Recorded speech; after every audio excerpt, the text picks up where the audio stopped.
I think it's usually around 7 years old, like who you were supposed to be in this world before somebody changed you. I think we gotta go back there. The things that light you up, the things that you do when no one's watching, you would do if no one paid. That starts to speak about who you are. But how do you become that person around other people? In part 2, Chris gets real about navigating identity while being a husband and a dad. What is something that would surprise your audience about your marriage? They know almost nothing about my wife. You know, all the times in which I've spoken, she's been to like 3 events. They think I'm speaking to 1,000 people. No, usually I'm just speaking to my wife. You just happen to be in the same room. We have a divide and conquer strategy. If you bring the kids to something and they get hurt, it's your responsibility. If I hire these people and it bankrupts the company, it's my responsibility. Having 1 child is a lot of work. Having 2 children is 4 times as much work. It doesn't change you in the way that you think it does. It accelerates all the problems. It brings them to the surface. You can't be everything to everyone all at once. So when it comes to who you want to be and who everyone else needs you to be, where do you even draw the line? You do one thing and get out of this rat race. That's what work-life balance gets you. Moderation, mediocrity. I like work-life integration. It has caused problems. I'm not gonna tell you it hasn't. But that was a wake-up call for me.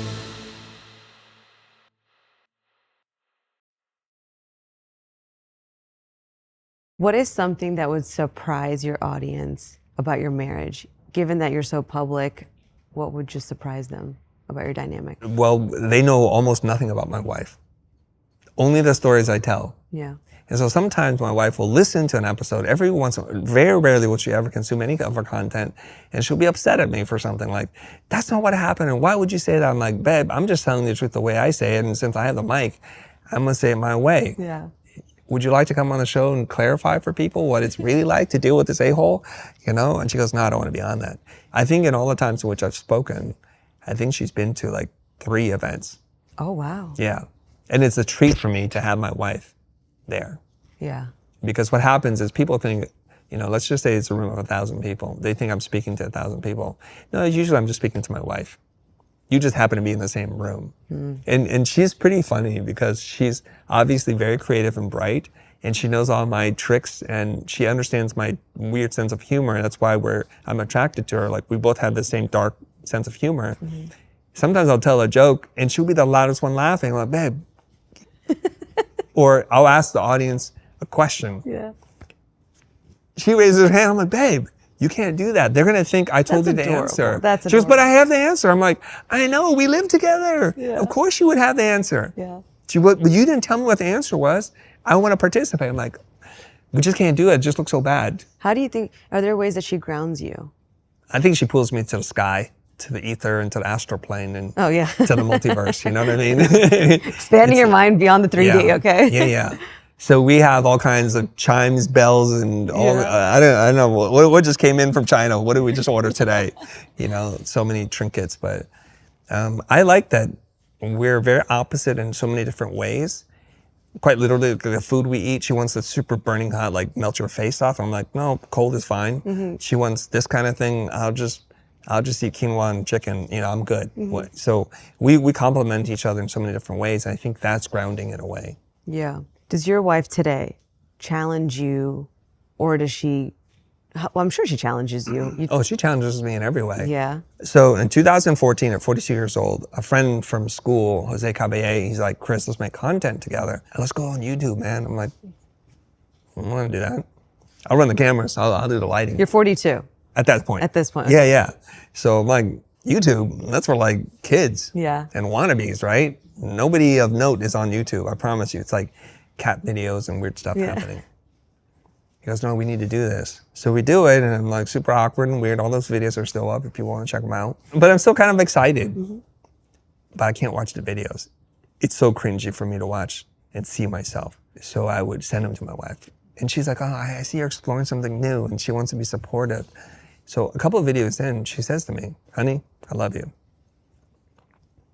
She didn't say that part. I heard that in part of my mind. Yeah. She goes, your videos are unwatchable. Now, my wife is Taiwanese. She's ESL. And I don't think they understand what nonviolent communication is. So it's just violent all the time. But it's very direct. It's like, she didn't say they suck. They're just unwatchable. Yeah. And she just moved on. Like, I'm like a pool of emotional mess on like the dropping floor. a bomb on you. And she just like, walked away like, yeah, I'm On gonna with my day. I'm gonna water the plants or something at this point. I'm like, what about my needs? I'm the same with my husband. I like my delivery is so direct and just like I have like no, not that I don't care. It's just the way that I talk to him. Yeah. He's like, okay, only she's the only person who's going to give it to me straight. Correct. Everyone else is going to fluff. Yeah. So she's the truth sayer in the family, but that was a wake up call for me. So it wasn't immediate, but eventually, I told my partners like, hey man, we can't be freestyling and stuff. So from a certain point on, I make a point to write a deck and prepare slides and structure the conversation. And I think without hearing that from her, it would have just taken a lot longer. So it's things like that. And I think this is for men and women. The single most important decision you're going to make in your life is who your partner is. And I think a lot of us don't have clarity on who would complement us, not who's the same as us, but who would complement us. Don't have the conviction to say, you know what, you're not right for me. You're right for somebody, just not for me. So we wind up being in a marriage or a relationship that's not good for either of us. We hold each other back. And I'm sure of it. You audit yourself and your friends, you'll see a couple like, yeah, they're tearing each other down. Yeah. Not like at each other's throat, but they're lowering each other's standards for living. Yeah. So a couple of years into making content, and I was telling her I want to raise some money. She goes, how much money do you need to raise? I'm like, $1 million, let's just say. And she goes, what are you gonna do with that? Well, I want to hire these people, I want to make these things. She goes, okay. She goes, I don't like the idea of you going out there proselytizing yourself to go and get some money. We have the money.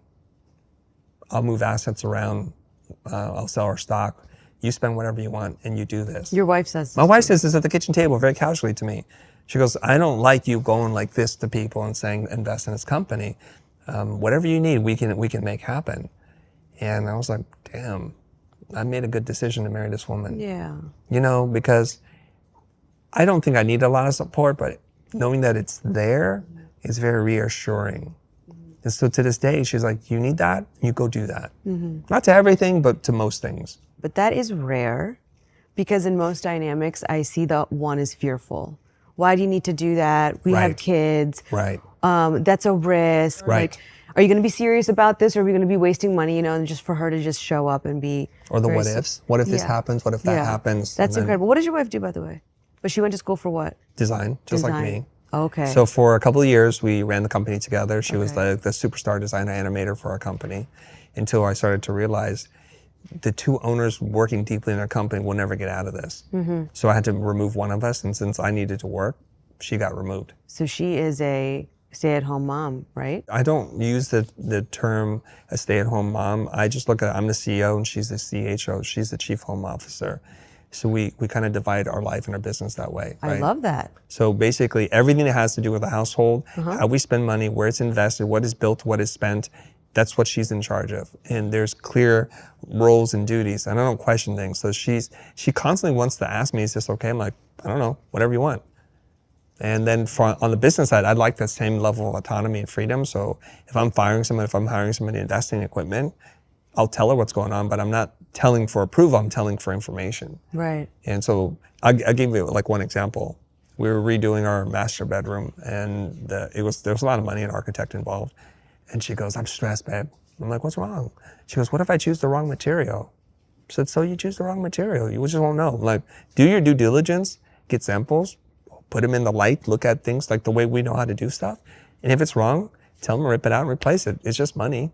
And I could just feel like the stress off her face and her body. She goes, is that okay? I'm like, I don't want to waste the money. I'm like, I don't want you to waste the money, but I don't want you stressed out over it. You know, I got one wife, I can make more money. Don't worry about it. You do whatever you want. If it doesn't work, we just do it again. That's incredible. You mentioned your kids. How many? 2 kids? 2 boys. 2 boys. How old are they right now?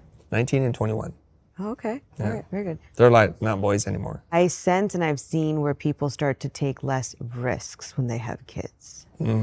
They won't invest in something risky, or they won't do something that's risky, even if it has nothing to do with financial gain. How has having kids impacted you? I can tell you this. This is the stuff that other parents do not tell you that you need to know if you're even thinking about it. Number one, my wife and I did not have kids until I thought we were ready to have kids. We had kids much later on in our life. Number two, I wanted to figure out myself, forget the relationship, myself first, and to make sure I had means to support my children so that the children don't become a stress point for us. So what people don't tell you is having one child is a lot of work. Having two children is not twice as much work, it's 4 times as much work. And it's like an exponential thing. It's because now you're wrangling 2 people who also have interaction with each other. Yeah. So it's way more complicated. They fight over little things. The timing is off, so it's not like you can go to sleep here or go to sleep there because they're not the same people. They really aren't. Biologically, they come from the same source, but they could not be any more, that they could not be more dissimilar or different. Some other things is that I think having children make you better because now you're held to a higher standard. But it could be the first time you experience pure, unconditional love. Having a child is like falling in love again for the first time because you will give your children everything and ask them for nothing. You will literally give them all of your money and your genetic material if necessary for them to survive. And you would not hesitate to jump in front of a moving car or train to push your child to safety. Even with your wife or your husband, you might not do that. But for your children, you will. Children, you would. Yeah. Yeah. And if you're not at that level, please don't bring children into the world. And I think this is why there's a declining population in the world, because people are understanding they need to work on themselves. I couldn't agree with you more. That is why I am where I am at my point in my life, because I feel as though I just found myself a few years ago, right? Like I shared earlier. And so if I don't have my stuff figured out, I don't want to be projecting unconsciously onto another life, right? It's like you said. But then here's the response I get to, like, yeah, but you'll never be ready and you just figure it out as you go. Okay. I don't think there's anything as being ready, because let's just take entrepreneurship. When will I know my business is going to be successful? You'll never know until you do it. And you will figure it out. But that's not also say you don't have a plan, you don't have a business plan. Right. You don't have an idea and you're just going to have kids. I think the problem is a lot of people have children because they want to fix their marriage. They're like, oh, we're growing apart. Having a project together, an 18-year project, is the thing that's going to keep us together. It's not. This is a terrible idea to stay together. It's not fair to that child to be brought into a relationship that's loveless, that is selfish, that is an act to repair something. They're not a tool. Children are not tools. I don't know where that notion came from, that kids will fix their marriage. I don't know, but I'll tell you something.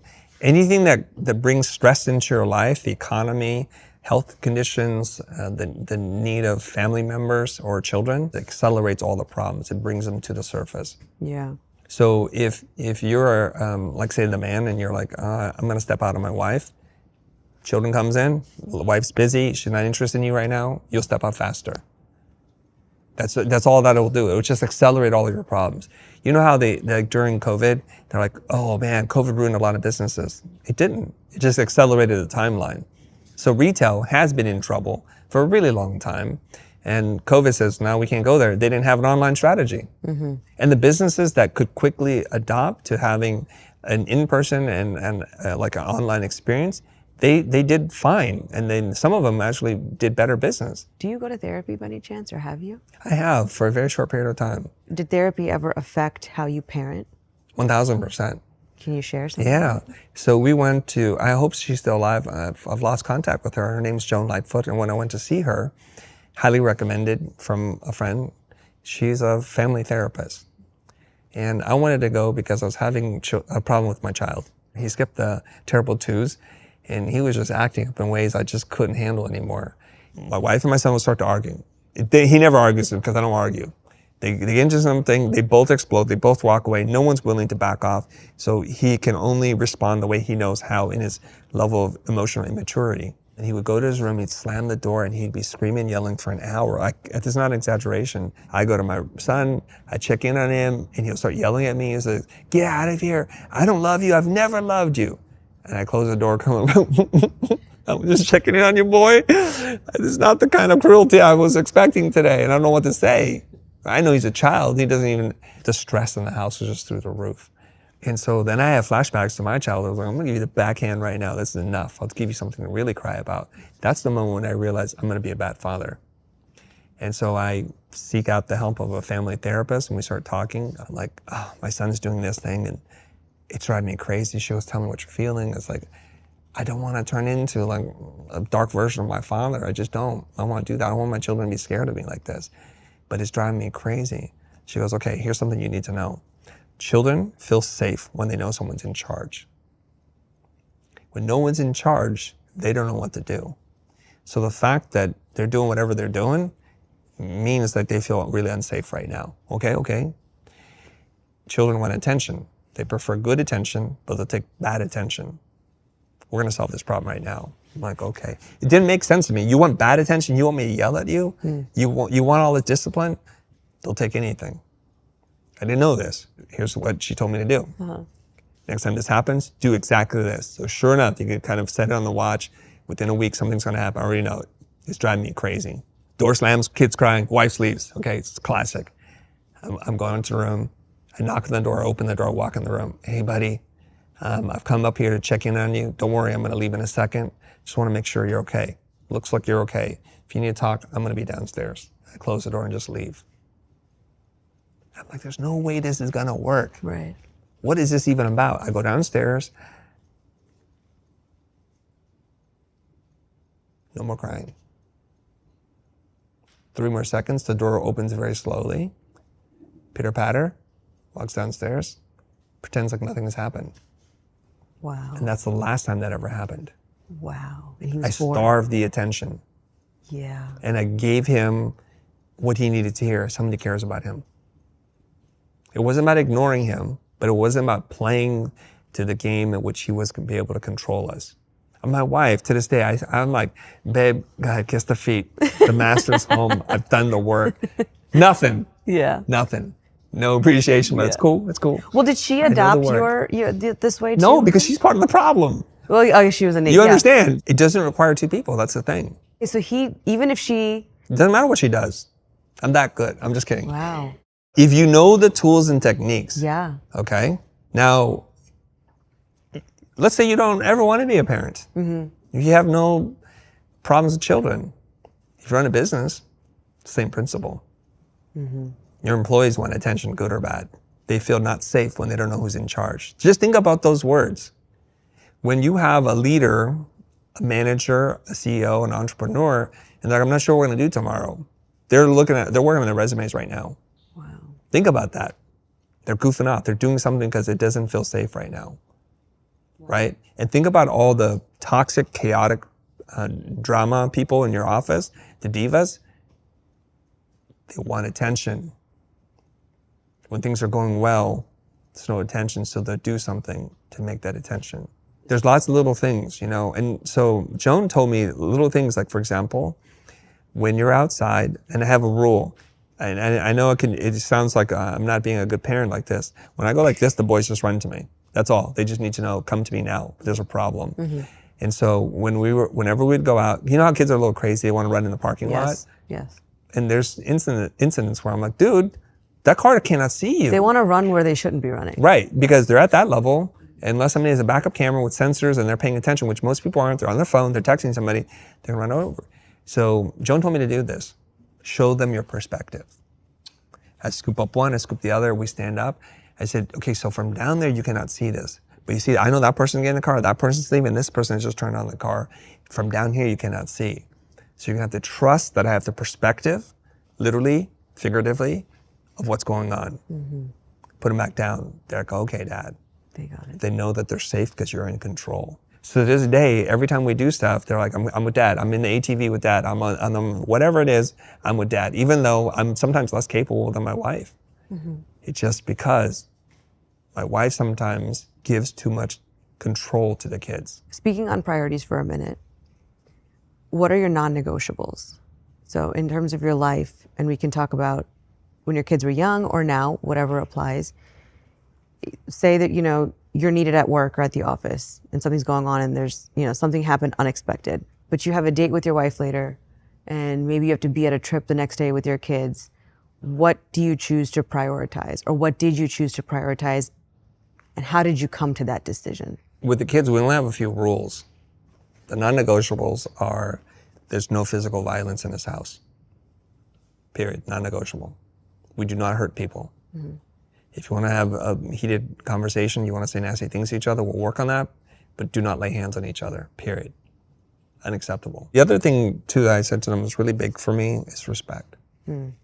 When we sit down to eat, who made that food? If it's not you, let's be grateful for whoever put that thing together.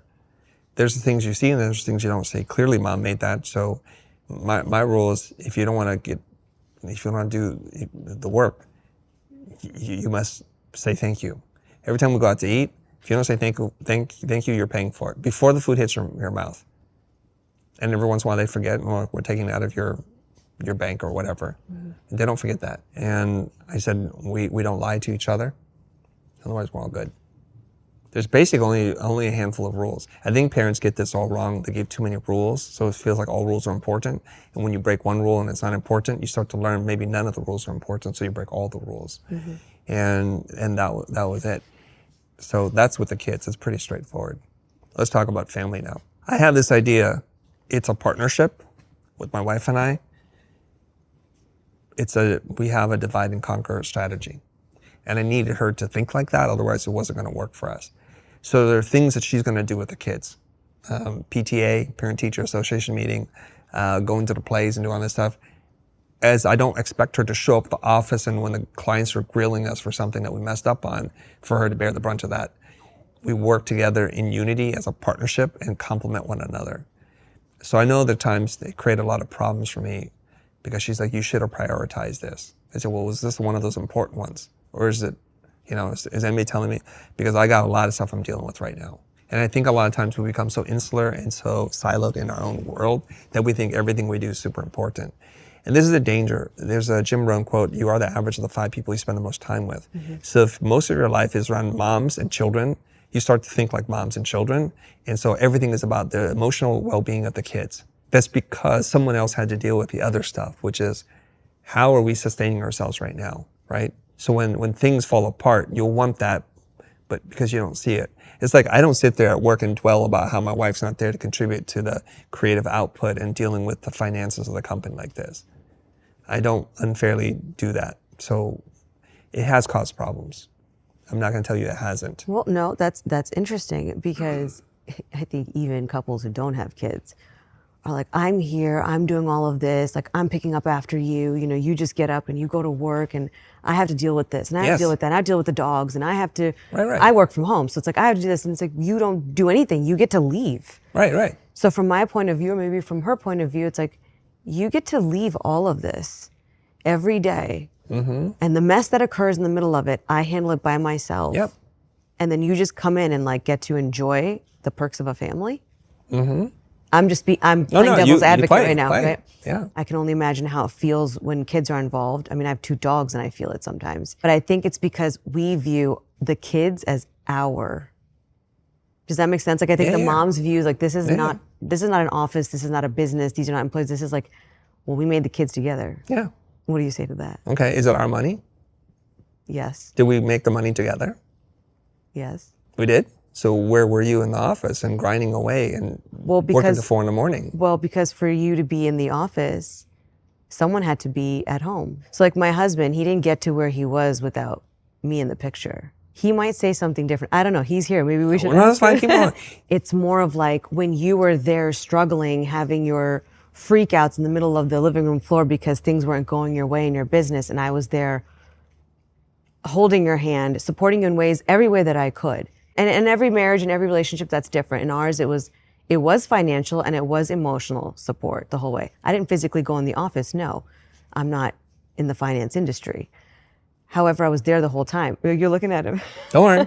I'm just checking in on him now. Yeah. He's like, how did I get pulled into a tryst, you mother effer? I might not be putting the right words behind this, but like we built this and we did this. There's a bit from Andrew Schultz. Have you seen this bit? His Netflix special. I think he did it so brilliantly.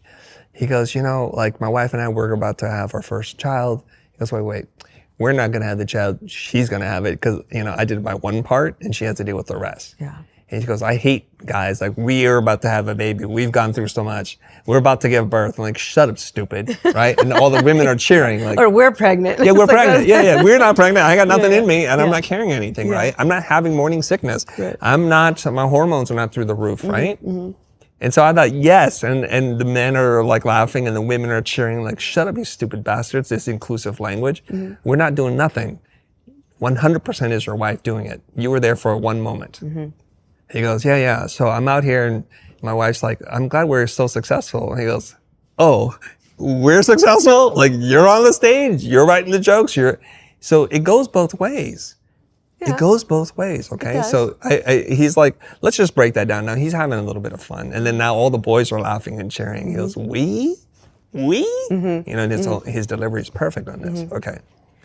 Now, we have to, I think, start with some common ground here, which is, are men and women equal? Do we have equal responsibilities, autonomy, agency? We're both capable of doing things, right? Not one is less than the other, right? That's usually where we have to start. Okay. Now, sometimes it happens to be that both people have an incredible amount of agency, autonomy, and have earning potential, and you both do your own thing. And you get a lot of support and assistance to help you do that. It's not always the case. So one person can say, like, I'm the talent.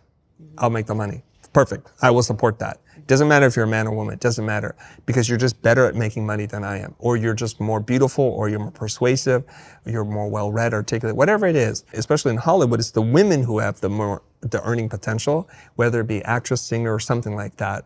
They have more earning potential, model, whatever. Okay, cool. The husband or the man should support that and say, you're way better at making money, and if you were 100% you, would be 3x. Versus like, you know, while you're modeling, I'm gonna go do my thing as a used car salesperson, and we're just gonna both struggle. I don't understand that. Average people try to do average things, achieve average results. Unfortunately, with our kind of patriarchal society and the way things are done, we just assume it's always the man. It's not. So if the husband sits at home, raises the kids, first of all, he's dealing with a lot of heat from his friends. Mr. Mom. Yeah. Gender roles, gender norms are being challenged, but he don't care. He's self-confident, he's secure. And when the wife is achieving all the accolades and being with famous and rich people and all this kind of stuff, now he's gonna start to feel a little bit left out. But he's not doing that work. We have to understand he's not doing that work. She does what is necessary to provide for them. Is there a universe where, just using as an example, where if your wife says, hey, Chris, I wanna go off and do something too and have a career, what does that look like? I love that. I actually encourage her all the time. Honey, you're so good at this. Would you like to do that? Let's put money and energies against this, and then I'll have to figure out how to cover what we need. Like I've told my wife many times, honey, if you would love to switch, I'd be more than happy to switch. Rewind 10 years ago when the kids were little. Doesn't or matter. 15 years It's ago, been it that still way would since have the been beginning. a thing. Yeah, because there was a period in which she was retired and we didn't have children for about 3 years. And she lives with regret, like I didn't do anything with those 3 years. Because like I said, we were very intentional about when we had kids and how we had them. It wasn't like a surprise thing. And so she could have done anything she wanted. And she still can to this day. And the funny thing is, she's still exploring that. I think, again, because of social norms, women don't have the same kind of pressure or expectations. Like, we don't look bad at women when they don't do like professional things. So there isn't that same burning pressure. When she's finding the pressure for herself, I see her rising to the occasion, and she's capable of so much. But her whole thing has been like, and this is not a joke, she would tell me, her parents sent her to America to go to school, not to be a great person or to go to a great school, but where the best men are at the great schools, so that's what you have to do. Yeah. You see what I'm saying? So it wasn't about like, I gotta make it. They don't have the same pressure, and so I was like, I have to make it. Because if I don't make it, no one's gonna wanna be around me, and I'm not gonna be a man in that way. So those are the different kinds of pressures we apply to ourselves. Hypothetically, she was working with you the whole time. Yes. And you guys had 2 kids. Everything has to be equal then. Understood. Yeah. That makes sense. You make dinner, you clean. I make dinner, I clean. We just do it all. But usually in relationships like that, it's very hard for them to escape the velocity, the gravitational pull of their lives, because everything's a compromise. I can't do this meeting, I can't stay up late because I got to take the kids, and then you can't be the superstar. The intensity thing that you mentioned earlier, like if you do one thing and get out of this rat race. That's what work-life balance gets you. I think moderation, mediocrity. Wow. If it works. That's the problem. You mentioned that you shield your wife from a lot of the business, the business and the financial aspects of your life together. Well, first of all, what does that look like? Yeah. Is that emotional? Like, hey, today I'm stressing and, this might not happen, financial ups and downs. I think men don't live as long as women because we are really good at compartmentalizing. We're good at putting trauma, emotions into a box and burying it into the back of our mind, and we have tools to do that. I think because we're hardwired very differently. We don't need to share our experiences to process painful things. It's a big difference. We need to understand biology and all that kind of stuff, okay?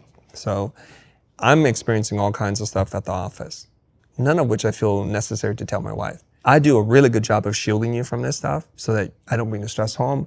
I don't tell you about how this idiot employee said this or that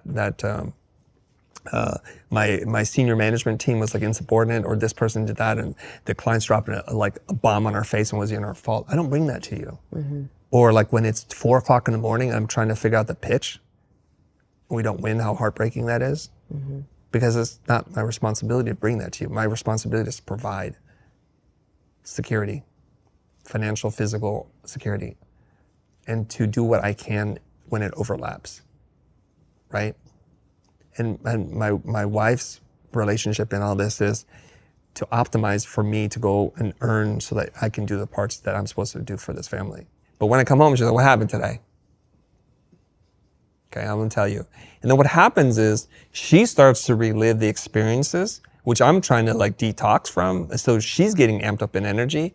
And instead of me kind of coasting into like night so I can recharge for another day at war or whatever, now my energy's ramped up, but it's ramped up even more because she's all excitable now. And she goes, you know what, fire that mother, she's like all crazy with emotions. I'm like, dude, I don't know what to do here. We're spinning out of control. Now she has bad feelings for that person at the office or that client, which does not help anybody.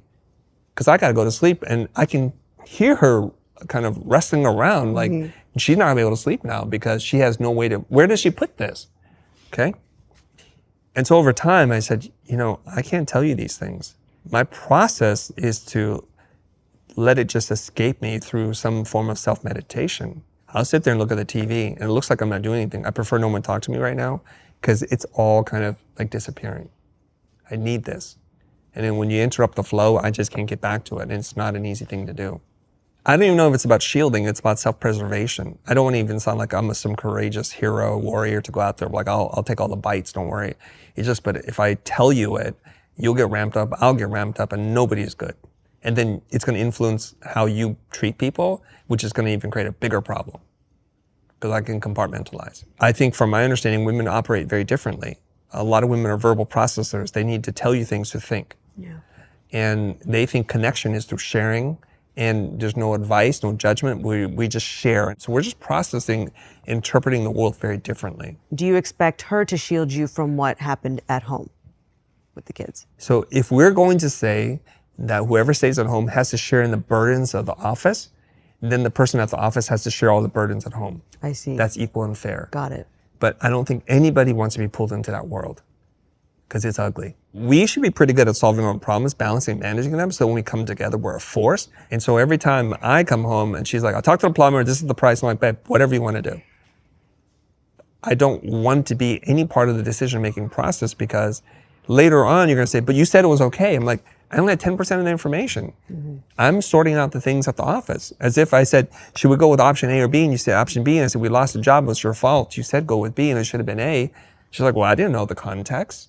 I would never do that to her. But I think culturally, like through however we're kind of, how society's structured, is that we have a fear of making the wrong decision. And it's more profound for women than it is for men. Because when you make the wrong decision for in some scenarios in your family, you're not worthy of being loved. You're a loser.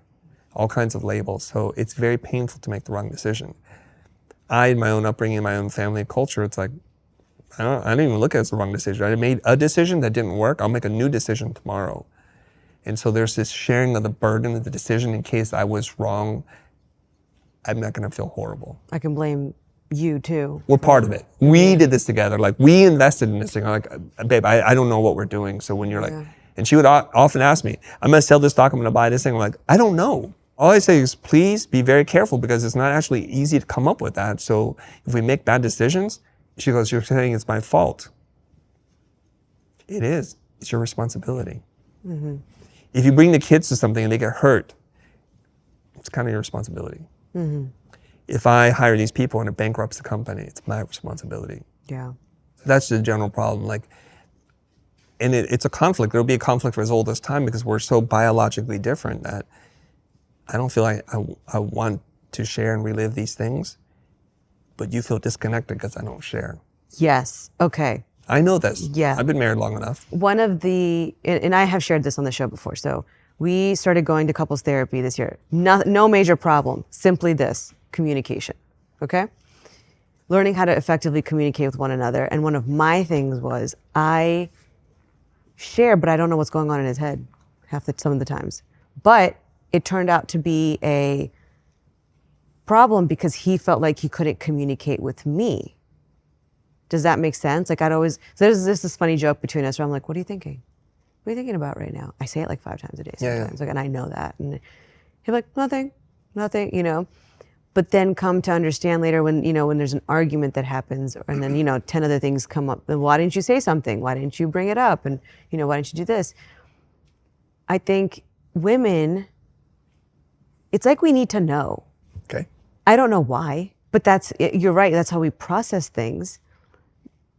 But I don't think that all men are also like they don't need to process. Does that make sense? Well, let's talk about one thing at a time. I think when we say we need to know, what is it you really know?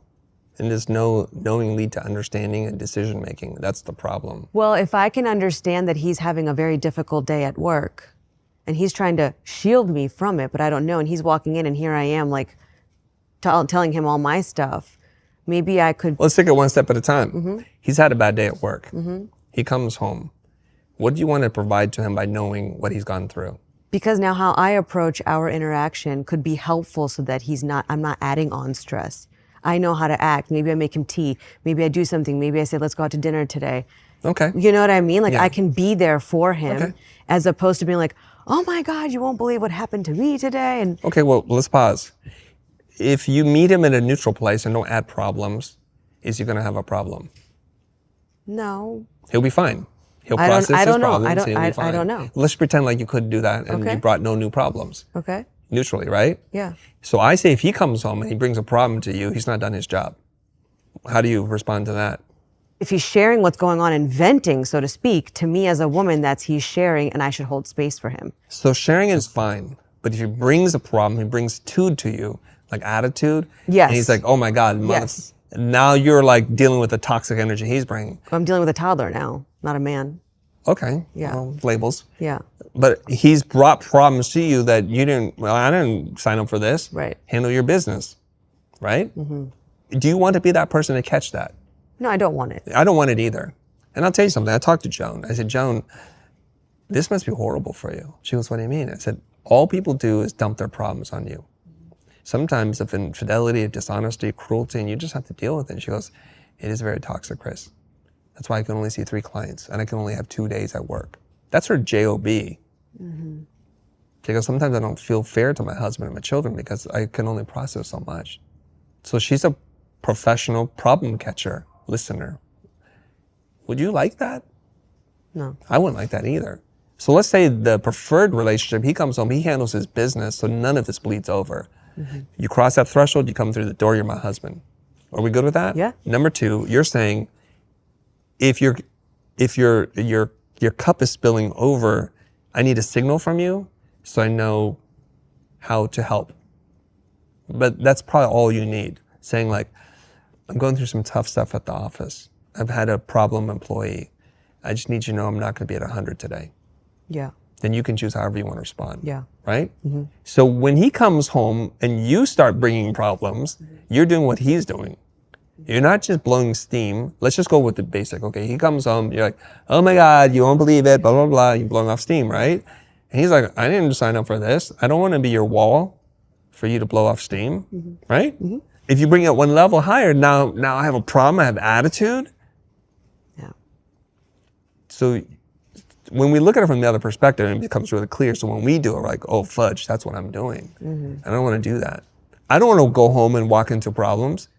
I'm 100% sure my wife doesn't want me to come home and dump problems on her either. I think I'm and now I'm playing devil's advocate, right? Okay. I think I see when you say that he handles his business and walks in and says, we're going a step further, right? We're going the second step. It's like, hey, I had an issue at work that I'm dealing with. I'm not going to be 100 Yes. this evening, okay? Yeah. That's the moment where I think 99% of us women would say, well, what happened? Like, we need to know. I don't know why we need to know, Chris. I have no idea. I just feel like that's where we dig. Yeah, and that's where the problem is. You think knowing is going to help. It doesn't. Okay, here's something I learned from Joan, because I made this mistake once. My wife's having some computer problems. She goes, can you fix this? Cool, I can do that. Yeah. And she goes, I'm going to go and get some groceries. I'm like, cool. So I fixed the thing. It was very easy. Search the internet, you got the problem. And then I looked at her desktop. It's like 3,000 files on her desktop. It hurt me to look at the computer. So I started to organize things. Here's tax, receipts, business, personal photos to organize, Put it all in there. She comes home, I solved the problem. She goes, cool. I was like, no hug, no thank you, no nothing, it's fine. My wife's Taiwanese. She gets on the computer, she goes, what'd you do? I'm like, oh, you want to know how I fixed it? She goes, no, what'd you do with all my files? I put them in the folder. She goes, don't do that. She gets up super angry. She said, put it all back. Hey, my honey, do you want me to show you how? Put it all back. And I was super upset. I'm like, cool. Don't get the thank you for fixing your stupid computer problem. No problem. Try to help you organize. Get nothing but anger. I put it away. I called Joan. I need to see you right now. And I'm thinking, my God, I'm going to go to Joan. I'm going to tell her, and she's like, poor baby. How could any woman treat you like this? How could they do this to you? You know? But Joan says, why did you do that? I said, because I love my wife. Because I was raised in a culture, you look out for each other, and that's how we take care of each other, you know? Like, you look for things and you do them. She goes, here's the problem. You want it to be helpful. Yes. What's more important than being helpful is that what you do is perceived as being helpful. I'm like, oh my God. It's my problem. She goes, I know. So she said, I want you to say this next time. Your wife asks you to do anything, you're just like, honey, I see that you're in a rush. I want to make sure what I do is being perceived as helpful before I do it. Do you have more time now, or should we talk later? She goes, you've been talking to Joan, haven't you? I'm like, of course. She goes, you're just like a monkey parrot, aren't you? I'm like, I'm a good student. Those are violent words you're using. She goes, I don't have time for this. It's okay. You don't need to do it. I'm like, cool. So what we're saying is, when your husband comes home and tells you he's at 90 and he's got some problems, you think by asking, tell me all your mother freaking problems, that's actually helpful. It's not helpful at all. For some men, I assume it will be. For me, not at all. You're full of wisdom, Chris. I'm full of something. Sometimes it's called wisdom. Yeah. You know that expression, everything in moderation? Sounds good. Wine, alcohol, sports, gambling, everything is fine as long as it's done in moderation. But I think everything in moderation leads to moderate life. I don't know when anybody wants to live a moderate life, to be average. Wow. I believe in doing what it is that you're meant to do on this planet. If you believe in what I believe, in this lifetime, you were given a gift to discover your gift and to share it with the world. And to do that requires an immense amount of sacrifice and passion. Seth Godin writes about this in his book, The Dip, and he's like, commit to something and stick to it. Yeah. What people are doing is they get into the valley where it doesn't feel good and you're putting too much energy, they just quit. They start over and over, they just keep doing that. There's a pastor, his name is Erwin McManus. He's the founder of Mosaic, a mega church. He's been doing public speaking for 40 years of his life, since he was a teenager. So when you see him speak, I love Erwin, but I hate him when I'm speaking because he always gets the standing ovation. There's no gimmicks. People literally feel moved. He has the abilities and skills of a master orator. And I'm thinking, I've been teaching for 10 years. Okay, and so in 30 more years, I'm gonna be like 80 years old. I'm like, God, I wish I just started sooner. So we have a gift. It takes an insane amount of dedication and focus to get good at that. And I don't wanna do anything in moderation. No. All the way or no way. When you say that you got like, gosh, I wish I started earlier. So I struggled with that in the beginning. Yeah. Because I went through a period of, and I think I used to confide in my husband and my mom a lot about this when I was like 33, 34. And I was like, I don't know, like, you know, is it too late? Like, I should have started before. And then when I started and I was like, this is my thing. Like, I just know it. I'm going all in, investing, whatever. I struggled with, as early as this year, man, I could have been better if I started earlier. And it kind of got me down for like a couple weeks. I don't think I shared that part with anybody, where it was like emotionally getting to me. And I would be on calls with my producer and director, and I would talk to my social media team, and I was just like, this spark went away for a couple weeks. And I was just like, I expect myself to be so much better by this age, by this time, and I'm not, because I didn't start. And so I went through a period of anger, frustration, not blame, not blame on my parents, but blame on myself, that how come I couldn't see that when I was young, to shift and just go do what I wanted to do? Why was I looking for permission? Like, what in my psyche was doing that when I very well know other people my age who were kids and said, Mom and Dad, I don't care what you say. I'm leaving. Take me out of the house. Fine. Right. I'm going to go figure it out. I didn't have that. I didn't have those guts in me. That's what was frustrating to me. Yeah. And so did you ever face that? And if you did, Yes. how'd you get over that? I tell people I'm not very good at following directions. And maybe that's like I don't consider myself a rebel, but just really dense and stubborn. And like I said, pretty traditional immigrant parents want you to do better than them. So they're living vicariously through you. Oftentimes you'll see parents do this. What they're trying to do is they're trying to fix their mistakes through their children. Yes, 100%. It's like, I don't want you to experience what I had to experience. Yeah. I'm trying to give you a better life. Right. That's how it sounds, so Right. It sounds right. But really, I effed up. Can you fix how I effed up so I can feel like I've accomplished something in my life? It's pretty brutal. And I tell parents, please stop doing this. You had your shot. Let your children have their own. So the first problem is they're trying to get you to fix, like, I got into a bad marriage. I got pregnant when I was young. I didn't get into good school. I don't have a good job. I want you to have all those things. Not for you, because that would be okay, but for me. When you have to face that reality, it doesn't sound so good anymore. And so we shouldn't have to have children who have to make a conscious decision to go against their parents. Yeah. We should never put our children into that position, because that then says, well, do I love you less? Am I less grateful for you? And that should not have to be the case. But now the reality of it is most parents raise their children in this way, where they have to make a conscious decision to say, I don't want to live your dream, and then to have the guts. And so Asian culture, we're very familiar with plan B, Yeah. the backup plan. Yeah.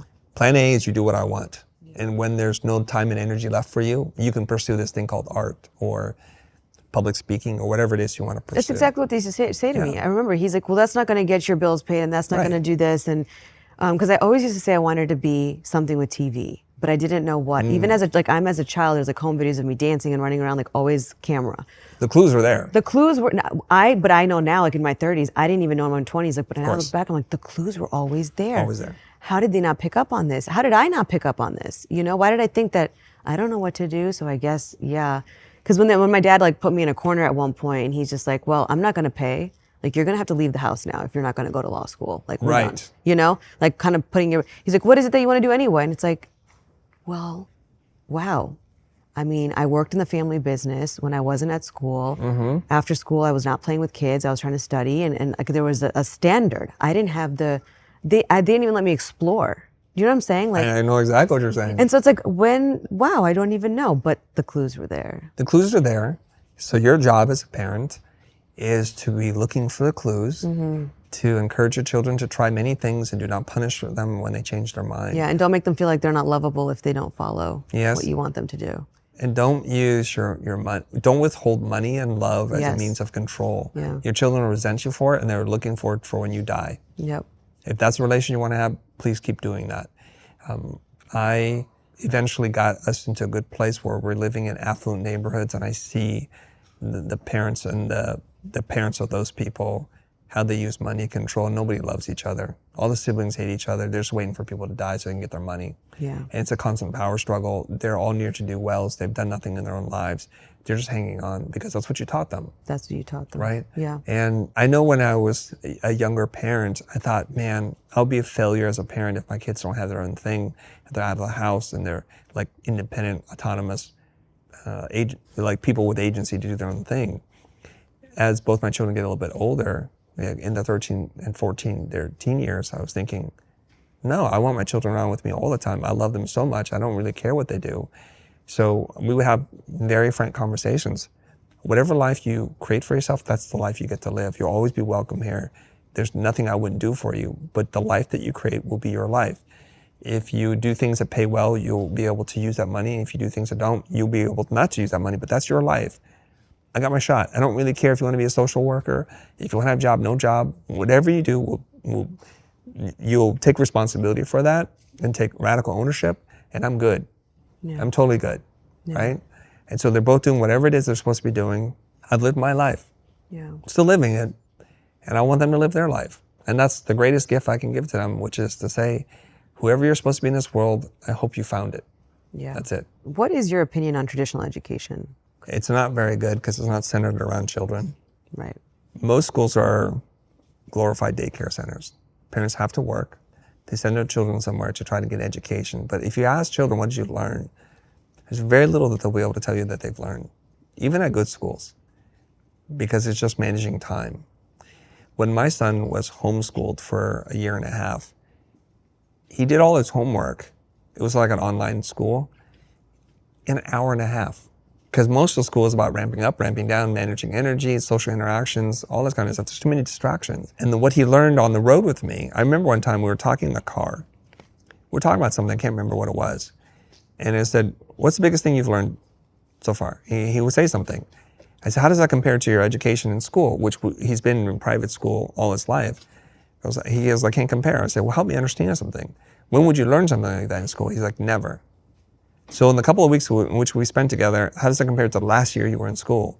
He goes, I've already learned more in these 3 weeks with you, Dad, than anything I've done in school. So it's just showing you a little bit of like how this works. Now, I want to acknowledge privilege that I have the ability to spend time with my children if I want to, and I'm not pulled away because I'm not trying to make rent, that kind of stuff. So I think the system is very much efficient at producing machines. Yeah. But in the age of AI, machines are not what you're going to want. What does a typical day look like for you, both personally and professionally? What I mean by that is, how does someone like you manage their personal life, their kids, their business, their friends, their circle, their social life, and have time for your hobbies and interests? Before we were talking about like everything in moderation, leave some moderate life. So I think we think of ourselves as like if life is a bento box, everything has a compartment. Mm-hmm. So there's work, there's family, maybe there's like things you do for spirituality, and then maybe things you do for joy. And they stay in separate boxes, right? I would prefer it just it's a bowl and everything's commingling, and I like that. So people talk about work-life balance. I like work-life integration. Yeah. I don't want to take on my office hat and say, hey, kids, what's going on? Because I don't get to learn anything about the real world, about business and how things are made. And if I want to bring my children to work and have them be part of my work, I want that to happen too. It's a little messy because people like boundaries and definitions, but I like it like that. It's not easy to do. So for the year and a half in which my son was taken out of school to go to like a private online school so we can do whatever we want, I didn't know this, but I guess it's against the law to take your children out of school. I think it goes by state, right? In certain states. Yeah, it's illegal in California. Okay. And so I took him out of school. My wife's, what are you gonna do? I'm like, homeschool him? And he's like, well, you have to do a curriculum. It has to be, people are gonna call. I'm like, shoot, find an online school for him, which he did. Mm-hmm. So he can do a Zoom call before people knew what Zoom was. And he was doing that. But then he traveled with me everywhere. Literally, we would go to the office and he would go to work with me. How old was he? 12. He wanted to? We talked about it. I said, I think this is, are you getting anything from school? He said, not really. And I said, well, you'll still be able to play with your friends and all that stuff, but let's try this thing. And he did. So he literally, every morning, he would do what he needed to do. He'd pack up his bag, his laptop, whatever he needed to do, and we would go to work together. And I was talking to him all the time. Get in the car, he'd like put in the charger for the car, we'd go up, and he's a little guy, my guys are big, and he's like, hey boys, how's it going? I'm like, you can't just call them boys. They're men. You're a boy. And, when I had to fire somebody, he's like, oh, Dad, you have to let that person go? How come? Like, can't we keep them? I said, so here's the problem. I have to explain to him finances and why I'm letting him go. It's not because he's not a cool person. They're very cool. They're not doing their job. We talk about this. And then when I go to do public speaking, he travels with me. So he's been to more places as a 12-year-old than I've been to when I was 32. So one of the things I'll cherish for the rest of my life is we went to the Philippines, and the person who was hosting us really wanted to take good care of us. So he's like, you're gonna stay on this private island, you're gonna swim with the whale sharks, and to surprise us, he picked us up in a helicopter. And so my boy's getting to experience all these things. Now those are nice things, but on one of the nights before I was about to speak, I said, I think a lot of the students who show up for the workshop are intimidated by me. It'd be really helpful to me if you went on stage and spoke. And he's a very shy boy, and he didn't want to do it. But I said, you don't have to do anything. In the morning when you wake up, you tell me you want to do it, you'll do it. If you don't, we don't do it, no pressure. So he said, I'll try, Dad, I'll try. So I had written up something for him to say. I said, all you have to do is open the keynote, which you know how to use, just read these lines and advance the slides. He goes, okay. So my wife's like, is he going to do it? I'm like, I don't know, but don't look at him. Don't show fear. He'll feed on that. He's got this. So they introduce me. I don't go up. He goes up. He goes, hey guys, I know the camera makes me look a lot taller. I'm Chris. And he does his whole bit. He reads the lines and he gets off stage. And of course, he melts people's hearts. But it's experiences like that that I think will be a core memory for him that will allow him to see more than just, oh, we're playing soccer, we're having pizza today. Right. So I think that's where, if our government was a little bit better at running schools to engage with children at their level, I'd be really happy. Yeah. For the amount of money that we've paid for a private school, I don't think we've gotten a lot. I remember one time my oldest, who was very bright, he's like, I don't like school, Dad. And we went in to see the counselor, whoever it is, and it's like, I don't think my son's being challenged. And they just kept giving us a cookie cutter answer. I'm like, okay. Well, and then my wife and I made a decision. We're going to withdraw him, we're moving to another school. So he wound up going and testing into a school for gifted kids. LA is one of these beautiful places. There are so many affluent people that if you have money, you can choose pretty much any school if your kid's good. And so he gets to go to a school where it's a school for geniuses. Like the 1% of the 1% go there. What is the name of it? It's called Merman. Have you heard of yeah, Merman? I've heard of that. Yeah, it's off of Mulholland Drive. Yes. That's like where the real life Doogie Howser would go to school. So they have kids there like in their teens going to college. And they've already got their master's degree. I'm like, oh my God. So when you see the level in which they cater to children, they say basically a child's able to move as slowly or as quickly as they went through school as they can. Yeah. Some people move 3 math classes or grade levels in 1 year. Some, like even the art class was taught this way. They said every 2 weeks we switch assignments. But if one person is still working on the first assignment, we don't care. So they can work on one assignment the entire time. And the art teacher explained, because it's all in keeping with American philosophy, that the student became really self-conscious. Like, how come everybody gets moving on, but I'm still working on this? Am I dumb? Am I bad? And she goes, no, you're just more detailed. I love that. They're teaching philosophy and the kind of things that they give to their kids, I think are just amazing. But it's a very selective group of people, clearly. Right. I'm assuming you test into it, right? Yeah, you have to test into it. Yeah. There's like a written examination, and then there's an oral one, and then there's a personality fit. Wow. So my youngest didn't get into it because he didn't test that well. He couldn't make the cut, but my oldest, he did. You took your youngest on the road or the older one? Youngest on the road. Why didn't you take the older one on the road? He has a different path in life. You knew that? He knew it. Oh, because he didn't want to go with you. Like, No. I listened to the children. Okay. Meaning, I don't listen to what they say. I just listen to like who they're supposed to be in this life. Got it. My oldest is very high IQ, highly emotional sensitive, very observant, and he's what you would call like an old soul, and very particular about things. So of course he tests into the school for gifted kids. He goes and chooses to go to boarding school on the East Coast. And he went to Exeter, and then now he's going to Columbia. So that's the kind of kid he is. And here's the weird thing. My cousin, who's starting fatherhood later in life, goes, how do you get the kids to do homework and stuff? And how do you stay on top of any of this? I said, I don't.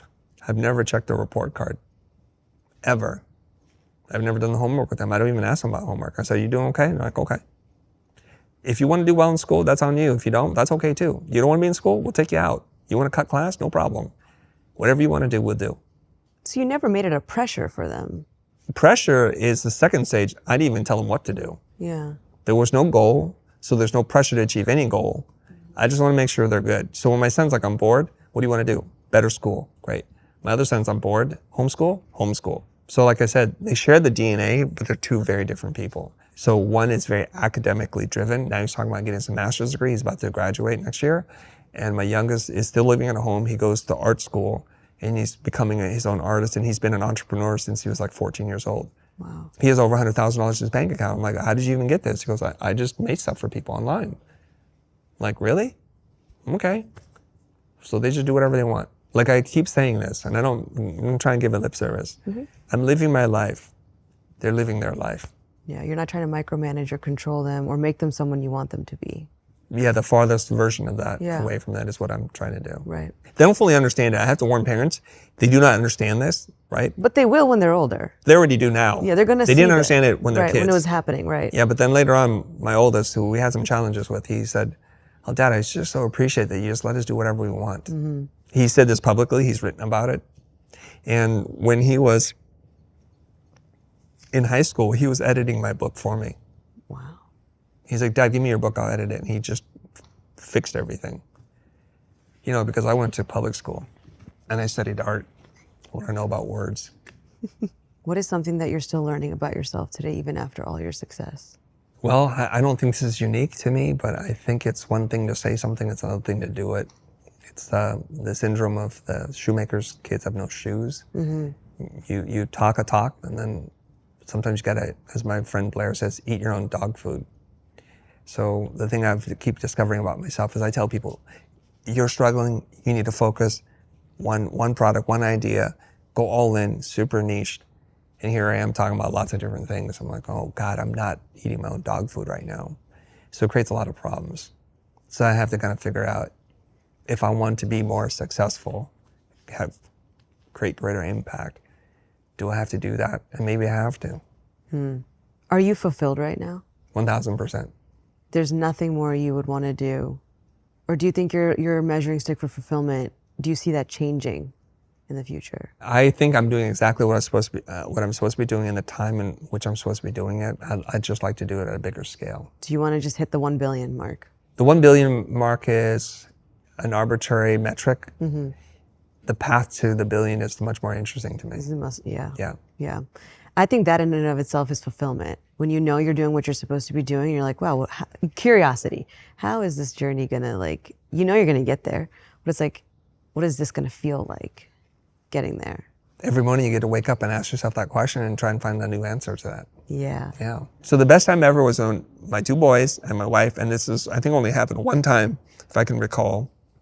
It's at Art Center, and they were there, and my boys afterwards, because they don't, I think I'm pretty cool. The internet thinks I'm pretty cool. My kids think I'm an idiot. And it's that line, like, you can't be a prophet in your own land. It's one of these things the kids are always like, why did that person talk to you? Why do people give you stuff down? I'm like, I help people, man. It's what I do. So that day, that specific night, 3 of them are there in the front row, sort of like really close to me. I do my thing, and we go in separate cars because they know I stay after to talk to people. When I got home, they're like, Dad, you crushed. That was the best I've ever seen you be. It's because you've never seen me, bruh. Yeah. You've never seen me. Yeah. And they were just like, wow. So I think that night, for however long those few seconds or minutes lasted, that was actually cool in my kids' eyes. So most of my life is just don't embarrass them. Try to be somewhat cool. Try to be cool. And embarrass them on purpose, but not by accident. Right. Chris, this has been phenomenal. Thank you so much. Thank you, Nina. Thanks for having this I love space this. for Yeah. us to do this. Where can people connect with you and find your work? My name is Chris Do, and I'm at the Chris Do, and the last name is D-O. I'm on almost all social platforms. It won't be that hard to find me. Thank you. Yeah.